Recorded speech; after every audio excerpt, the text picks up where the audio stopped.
So, ayan. So, what is bookkeeping? So, si Ana, ikaw ba is from SME or are you a bookkeeper? Kasi si Rina is a bookkeeper. Both. Both. Si Kyle kasi, parang si Kyle lang pala ang may kailangan ng session na to. Ayos. Kaya, kaya, parang one-on-one lang pala to kay Kyle kasi may background sila ng bookkeeping no? So, I hope ano na lang din, it serves as a refresher, no?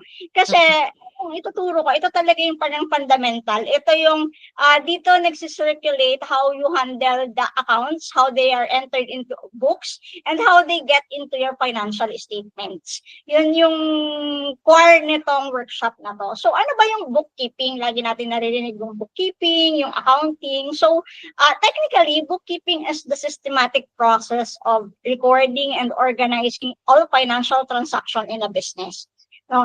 Think of it na para siyang yung diary. Alam mo yon yung ayan, di ba, mag-New Year na, ayan na, mag-start na naman tayo ng mga journal natin na hindi natin napapanindigan buong taon.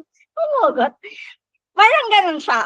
Pero ang laman niya is all about your business. So, for me, pag ang nagbi-business is seryoso siya sa business niya, dapat meron siyang financial tracking or yung bookkeeping para sa business niya.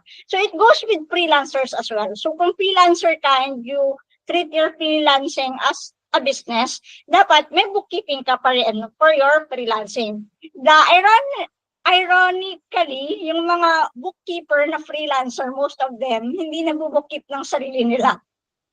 No? Yun yung funny na part, yun yung trabaho nila. Pero usually, hindi. At ano tinatanong, so ikaw as a bookkeeper, do you also do bookkeeping for yourself? And sila mostly yung sagot nila is no. Parang they do it as a service but not to themselves. So, parang wag natin gawing disservice yun sa sarili natin. Ako kasi, as someone who really parang eat finance for breakfast, no?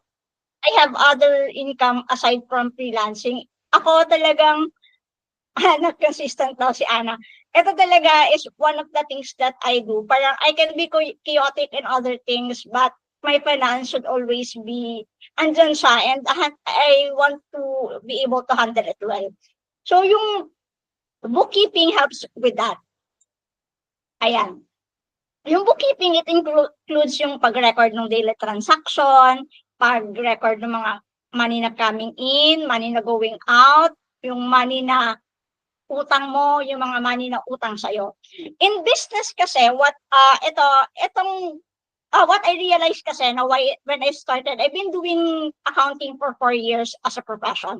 Pero recently, when I ventured into businesses, what I realized is managing finance and managing a business are two different things. No, finance itself is not business management, and business management itself doesn't always include finance. Pero for a business to scale, it needs to go together.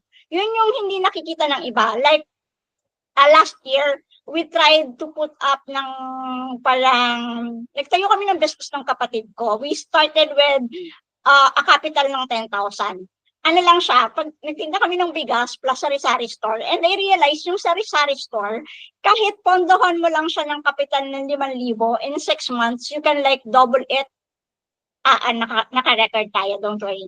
In 6 months to 1 year, you can like increase yung capital nang hindi ka nagdadagdag ng additional na capital into 10,000, 15,000 if you know how to revolve the money by having an organized financials. Pero yun nga, kasi ako, I have interviewed people na yung mga may mga mini grocery, sari-sari store, and when I ask them na, so paano nyo hinahandle yung pera na lumalabas, pumapasok, sabi nila, oh, wala. Tapos pag may kailangan kami, dyan kinukuha yung binibili. Sabi ko, so paano mo papalaguin? Pag gano'n na yung tanong ko, they don't really know how to answer that question. So, bookkeeping is parang ganun siya. Ganun yung minamanage yung pera in terms ng business. Pag ang gusto mo talaga is to put up a business and make it grow, from the start pa lang, kailangan yung finances, na-handle mo siya ng maayos.